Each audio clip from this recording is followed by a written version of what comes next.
नमस्कार दोस्तों, स्वागत है आपका हमारे यूट्यूब चैनल में। दोस्तों, आज हम भारतीय डाक विभाग का जो जीडीएस के अंतर्गत जो ग्रामीण डाक सेवक है उसकी वैकेंसी आई हुई है दोस्तों यहाँ पे।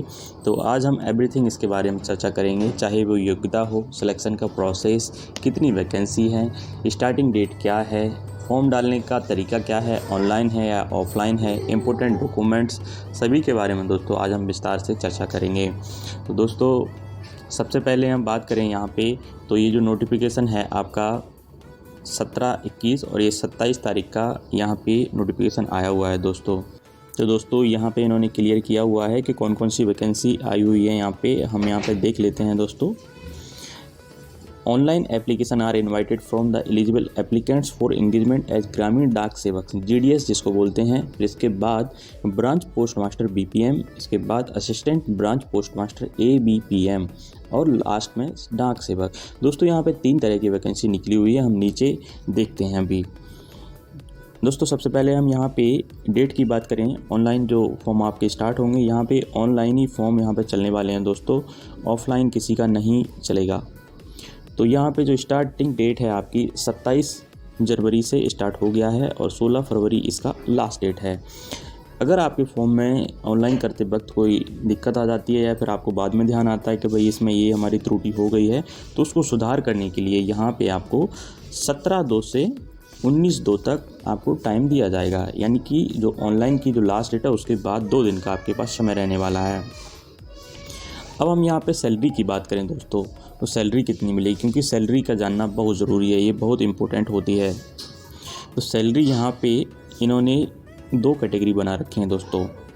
2 कैटेगरी में दोस्तों, पहला है बीपीएम जो कि ब्रांच पोस्ट मास्टर है, इसका 12,000 से 29,380 है। यानी कि 12,000 से आपकी सैलरी स्टार्ट होगी और 29,380 आपकी लास्ट सैलरी रहेगी। यहाँ पे जो TRCA का मतलब होता है टाइम रिलेटेड कंटिन्यूटी अलाउंस, मतलब जैसे जैसे आपकी नौकरी का समय बीतता जाएगा उस हिसाब से आपकी सैलरी बढ़ती जाएगी। दोस्तों 12,000 के अलावा आपको जो DNS अलाउंस है वो भी दिया जाएगा और जो ट्रैवलिंग अलाउंस है वो भी आपको दिया जाएगा दोस्तों। इसके बाद दोस्तों यहाँ पे ABPM डाक सेवक है, यानी कि असिस्टेंट ब्रांच पोस्ट मास्टर या डाक सेवक। इसके लिए जो सैलरी दी जाएगी दोस्तों, यहाँ पे 10,000 रुपये से 24,470 रुपये आपको दिए जाएंगे। दोस्तों ये ग्रामीण टाइप की मतलब गांव में ही आपकी ड्यूटी लगेगी, ग्रामीण डाक सेवक है, इसीलिए तो सैलरी यहाँ पे कम रखी गई है। बाकी ठीक है दोस्तों, इसके साथ आप अपनी और अच्छे से तैयारी भी कर सकते हो। अब यहाँ पे जो देखो ब्रांच पोस्ट मास्टर है, इनका जॉब प्रोफाइल क्या होता है, तो यहाँ पे आप देख लीजिए जल्दी जल्दी इनको।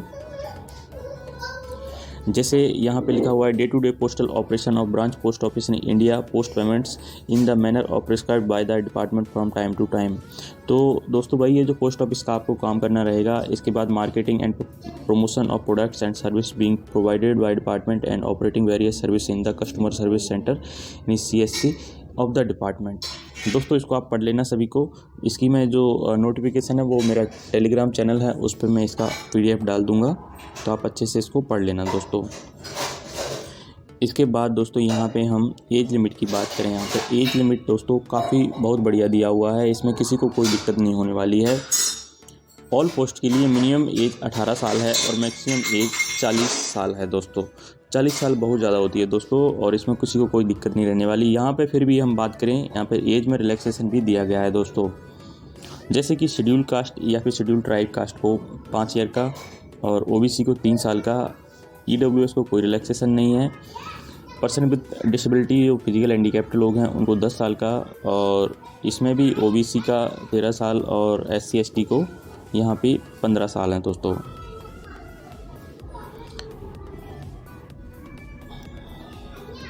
इसके बाद दोस्तों हम यहाँ पे स्क्रॉल करते चल आ रहे हैं। यहाँ पे आप एजुकेशनल जो क्वालिफ़िकेशन है इसकी हम बात करें दोस्तों, तो यहाँ पे इन्होंने क्लियरली मेंशन कर रखा है, secondary school examination pass certificate of the 10th standard having pass in mathematics and English. तो दोस्तों यहाँ पे आपको 10th पास होना चाहिए और मैथमेटिक्स और इंग्लिश उसमें सब्जेक्ट होने ही होने चाहिए। ऐसा नहीं है कि आपने कोई और सब्जेक्ट ले रखे हैं 10th में तो आप फॉर्म अप्लाई नहीं कर पाओगे। मैथमेटिक्स एंड इंग्लिश कंपलसरी हैं दोस्तों। और साथ में ही दोस्तों ये सबसे इम्पोर्टेंट बात है कि जहाँ से आप फॉर्म भर रहे हो वहाँ की आपको लोकल लैंग्वेज आनी चाहिए। अभी मैं वैकेंसी जो आई हुई है ना, जो 40,800 कुछ वैकेंसी हैं, तो वो वैकेंसी लैंग्वेज के हिसाब से है। स्टेट भी है और स्टेट में जैसे 2-3 लैंग्वेज बोली जाती है तो उसके हिसाब से उन्होंने बाइफरकेट किया हुआ है। इसके बाद दोस्तों यहाँ पे 10th की जो योग्यता है वो तो होनी चाहिए, साथ में आपको जो अदर क्वालिफ़िकेशन है वो भी हम यहाँ पे देख लेते हैं। ये आपको बस चलाना आना चाहिए, जैसे नॉलेज ऑफ कंप्यूटर, तो इसकी नॉलेज होनी चाहिए आपको कंप्यूटर के बारे में, कंप्यूटर को थोड़ा बहुत आपको चलाना आना चाहिए दोस्तों। इसके बाद दोस्तों आपको साइकिल चलाना आना चाहिए, नॉलेज ऑफ साइकिल। इसके बाद आपका जो फॉर्म भर रहे हैं इसमें आपकी रुचि होनी चाहिए दोस्तों, ऐसे नहीं कि ऐसे ही फॉर्म भर रहे हैं। तो ये सब दोस्तों योग्यताएँ आपके पास होनी चाहिए।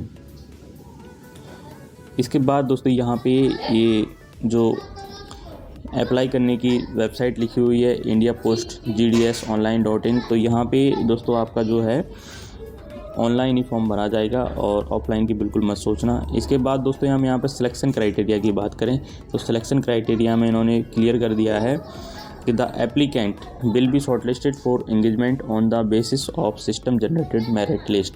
यानी कि दोस्तों जो आपकी 10th की जो मेरिट मतलब जो 10th क्लास की जो आपकी परसेंटेज होगी उसी के बिहाफ पे आपका सिलेक्शन होने वाला है दोस्तों। तो दोस्तों यहाँ पे जो आपकी परसेंटेज होगी उसके हिसाब से आपको ग्रेड दिए जाएंगे, A1 grade, A2 grade, B1 grade, B2 grade, C1, C2 और D ग्रेड। इसी के हिसाब से दोस्तों आपका सिलेक्शन होगा। अब हम यहाँ पे बात कर लेते हैं दोस्तों जो इसका जो वैकेंसी आई हुई है 40,800, वो कहाँ पे किस स्टेट में कितनी कितनी है।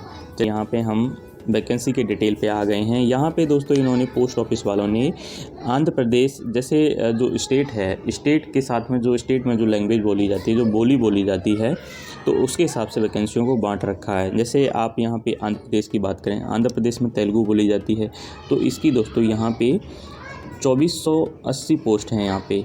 और इसके बाद असम है, असम में दोस्तों यहाँ पे ये देखो इन्होंने असमी लैंग्वेज और असोमिया की करीब 355 यहाँ पे पोस्ट दी हुई हैं दोस्तों।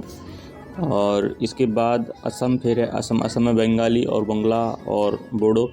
अगर ये सब मतलब लैंग्वेज आपको आती हैं तो यहाँ पे असम से आप अप्लाई कर सकते हो। बिहार में हिंदी है, छत्तीसगढ़ में भी हिंदी है, और दिल्ली में हिंदी है, गुजरात में गुजराती है, हरियाणा में हिंदी है, हिमाचल प्रदेश में हिंदी है, जम्मू कश्मीर में हिंदी उर्दू है, झारखंड में हिंदी है, कर्नाटका में कन्नड़ है, केरल है इसमें मलयालम है, और मध्य प्रदेश में हिंदी है, महाराष्ट्र में आपका कोंकणी और मराठी है। फिर महाराष्ट्र में 2-3 लैंग्वेज बोली जाती है, मराठी, और फिर देखो नॉर्थ ईस्ट में बंगाली, और फिर नॉर्थ ईस्ट में हिंदी इंग्लिश, नॉर्थ ईस्टर्न में मैनपुरी इंग्लिश। तो ये दोस्तों जो PDF है मैं आपको मेरा जो टेलीग्राम चैनल है उसमें आपको प्रोवाइड कर दूंगा। और दोस्तों यहाँ पे टोटल जो वैकेंसी हैं, टोटल वैकेंसी आपकी 40,889 हैं। तो दोस्तों इतनी वैकेंसी हैं और ये वैकेंसी बहुत अच्छी होती हैं, इतनी वैकेंसी नहीं निकलती हैं। ये अच्छा मौका है आपके लिए, तो आप इसमें ज़रूर फॉर्म भरना। और यहाँ पे आप ध्यान रखना कि जहाँ से भी आप भर रहे हैं तो वहाँ की आपको लोकल लैंग्वेज आनी चाहिए। ऐसा नहीं कि जहाँ पे वैकेंसी ज़्यादा हो और वहाँ से आप फॉर्म अप्लाई कर दो। तो एक बार जहाँ से अपना स्टेट है, जहाँ से आपका होम टाउन है, वहीं से आप अप्लाई करिए इसको। और वीडियो अच्छी लगी हो तो चैनल को सब्सक्राइब करिए। Thank you so much.